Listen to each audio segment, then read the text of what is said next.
నా పేరు చిట్కేశ్ సతీష్ కుమార్, ఓదెల మండలం, కనగర్తి గ్రామం, పెద్దపల్లి జిల్లా. నేను సుప్రీంకోర్టు పిటిషన్ దారులు. ఈరోజు మీ ముందుకు రావడానికి కారణం ఏంటంటే, గత ప్రభుత్వం మానేరు పరివాహక ప్రాంతం మీద నిర్వహించిన అక్రమ ఇసుక క్వారీలను దానిపై సుప్రీంకోర్టులో నిన్న జరిగిన విచారణను వెలుబుచ్చడానికి ఈరోజు నేను మీ ముందుకు రావడం జరిగింది. గత ప్రభుత్వం మానేరులో చెక్ డ్యాంలో పేరుట ఇసుక తవ్వకాలు జరపడానికి ఆ రోజు గత ప్రభుత్వం 46 క్వారీలను ఇవ్వడం జరిగింది. చెక్ డ్యాంలనే ఒక పేరు, కానీ చెక్ డ్యాంలు ఎక్కడ నిర్మాణం అనేది జరగలేదు.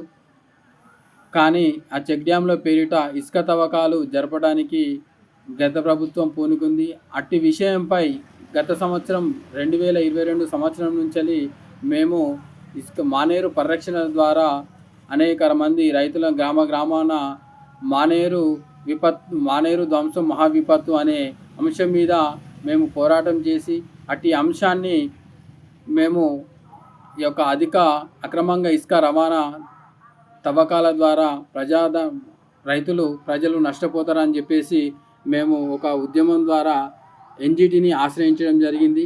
ఆ ఎన్జిటిలో మేము కేసు వేయడం జరిగింది.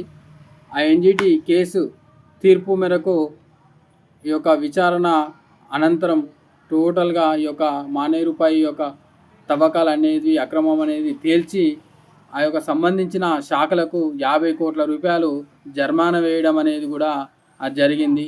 అట్టి జరిమానా డబ్బులను ఏర్పడిన నూతన ప్రభుత్వం ప్రజల శ్రేయస్సుకు ఉపయోగించాల్సింది పోయి, వారు కూడా ఈరోజు గత ప్రభుత్వం కంటే రెండంతలుగా ఈరోజు ఇసుక విధ్వంసం అనేది, మానేరు విధ్వంసం అనేది కొనసాగింపు అనేది జరుగుతుంది.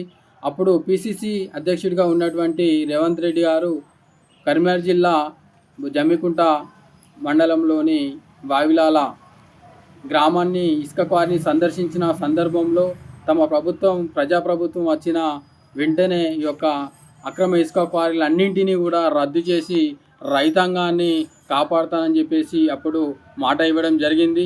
అట్టి మాటను నిలబెట్టకపోగా ఈరోజు ఆ యొక్క గత ప్రభుత్వంపై ఇచ్చిన తీర్పును సవాల్ చేస్తూ ఈరోజు ప్రజాప్రభుత్వం అయిన రేవంత్ రెడ్డి ప్రభుత్వం సుప్రీంకోర్టులో స్టేకు పోవడం మాకు విచారకరంగా ఉంది. కావున మేము కనీసానికి ఈ యొక్క ప్రభుత్వాన్ని సమాచారం అడిగినప్పటికీ కూడా ఇసుక క్వారీలు గత 2 నెలల క్రితం టీఎస్ఎండిసిని ఈ యొక్క ఎన్జిటి తీర్పు వచ్చినప్పటి నుంచి ఇప్పటి వరకు క్వారీలలో ఎంత ఇసుక రవాణా చేయబడింది, అంతకుముందు స్టాక్ యార్డ్లో ఎంత ఇసుక ఉంది, ఇప్పుడు మళ్ళీ ఎంత తోడారని చెప్పేసి మేము సమాచారం అడిగితే అది సమాచారాన్ని సమాచార హక్కు చట్టాన్ని కూడా తుంగలో తొక్కుతూ వాళ్ళు ఇచ్చిన సమాచారం అనేది విడ్డూరంగా ఉంది. నవ్వుతే నవ్వు నాకేం సిగ్గన్నట్టు వారు ఇచ్చిన సమాచారం చాలా విడ్డూరంగా అనిపించింది. అది వారు మానేరు యొక్క సమాచారం మేము అడిగితే వ్యక్తిగతం అని చెప్పేసి మాకు ప్రత్యుత్తరం పంపినారు. కావున ఈ యొక్క ప్రజాప్రభుత్వం అని చెప్పుకున్న కనీసానికి సమాచారం కూడా ఇవ్వకుండా ఈ రైతులను కాపాడవలసిన ఈ ప్రజాప్రభుత్వం సుప్రీంకోర్టులో స్టేను తీసుకొచ్చి మళ్ళీ మానేరులో ఇసుక విధ్వంసానికి పూనుకుంటుంది.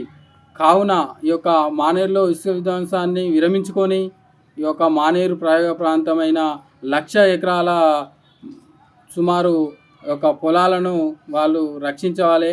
ఈ యొక్క మానేరులో ఇసుక తవ్వడం అనేది వాళ్ళు కాంట్రాక్టర్లకు అప్పచెప్పడం ద్వారా 2 మీటర్లు తవ్వాల్సిన ఇసుకను వాళ్ళు ఇష్ట రీతిలో 2 మీటర్లు కాకుండా 10 మీటర్లు, 20 మీటర్లు, ఒక్కొక్క చోట్ల 25-30 మీటర్లు తవ్విన సందర్భాలు, దానిలో పడి చనిపోయిన సందర్భాలు కూడా ఉన్నాయి.